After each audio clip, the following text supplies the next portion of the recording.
आज मुझे बहुत खुशी है कि हमारे भाई, हमारे मित्र, हमारी पार्टी के सीनियर लीडर सत्येंद्र जैन जी को ऑनरेबल कोर्ट से जमानत मिल गई है। सत्येंद्र जैन जी इस देश में मोहल्ला क्लिनिक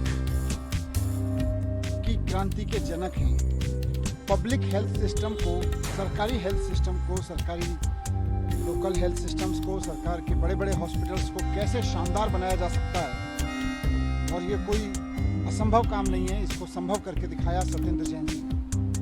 दिल्ली के लोगों को सत्येंद्र जैन जी की वजह से आज शानदार हॉस्पिटल मिले हैं, नए नए हॉस्पिटल मिले हैं, पुराने हॉस्पिटल्स का रिवैम्प हुआ है उनकी वजह से, और मोहल्ला क्लिनिक जैसी इनोवेटिव चीज़ मिली है जिसको अब देश ही नहीं दुनिया भर के लोग जिससे सीख ले रहे हैं। कई राज्यों में मोहल्ला क्लिनिक बनाए गए हैं। ये सब सत्येंद्र जैन जी की देन है। सत्येंद्र जैन जी बहुत मेहनत के साथ दिल्ली के लोगों की सेवा कर रहे थे, लेकिन भारतीय जनता पार्टी ने कुचक्कर करके, षड्यंत्र करके, क्योंकि उनको डर लग रहा था कि अगर अरविंद केजरीवाल जी की सरकार इसी तरह से दिल्ली के लोगों की स्वास्थ्य सेवाओं को ठीक करती रही तो दिल्ली नहीं पूरे देश में लोग बीजेपी से भी क्वेश्चन पूछने लगेंगे कि भाई अगर सत्येंद्र जैन और अरविंद केजरीवाल जी दिल्ली के अस्पतालों को ठीक कर सकते हैं तो आप गुजरात के, उत्तर प्रदेश के अस्पतालों को ठीक क्यों नहीं कर रहे?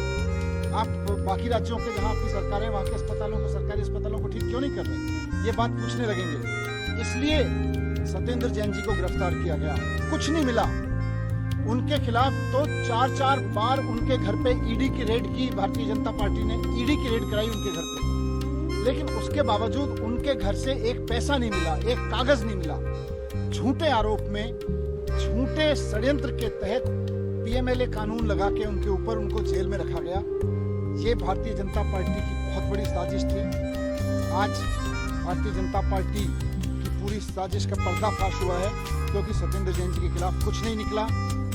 आज ऑनरेबल कोर्ट में खुद यह ऑब्जर्व किया गया कि इस केस में अभी तो पता नहीं कितना समय लगेगा। क्यों समय लगेगा? क्योंकि कुछ मामला तो है नहीं। इधर उधर से भानुमति का कुनबा जोड़ के कोई झूठा केस बना रखा है।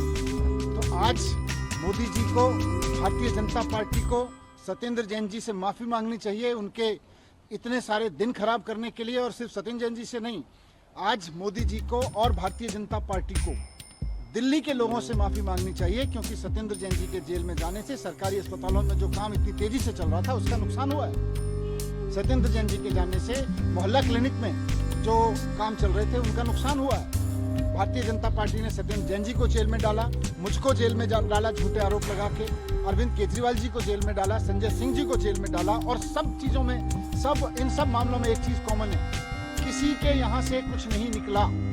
सिर्फ झूठे आरोप भारतीय जनता पार्टी ने लगाए और उनकी वजह से उनकी ईडी ने पकड़ के लोगों को जेल में डाला। मुझको भी झूठे आरोपों में डाला, मेरे यहाँ से कुछ नहीं मिला। अरविंद केजरीवाल जी के यहाँ से कुछ नहीं मिला, उनको भी जेल में डाल दिया। संजय सिंह जी के यहाँ से कुछ नहीं मिला, उनको भी जेल में डाल दिया। सत्येंद्र जैन जी के यहाँ से कुछ नहीं मिला, उनको भी जेल में डाल के रखा इतने लंबे समय तक। केवल एक ही मकसद था, दिल्ली के लोगों के काम रोकना। मैं आज दिल्ली के लोगों को भी कहना चाहता हूँ कि भारतीय जनता पार्टी काम रोकने का षड्यंत्र करती है। आपने देख लिया कि पिछले 1-1.5 साल में हम सबको जेल में डाल के इनकी मंशा किस तरह से काम रोकने की थी।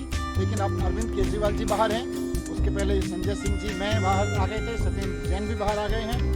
सब काम अब बहुत तेजी से होंगे और दिल्ली के काम बहुत अच्छे से होंगे।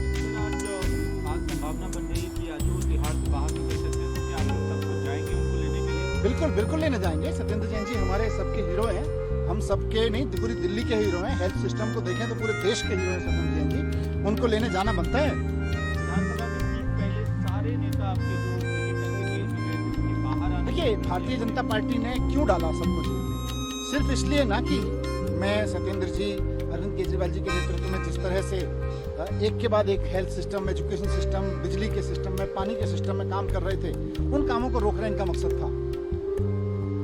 कुछ समय के लिए काम रोके, लेकिन इनकी साजिशें नाकाम हो गई।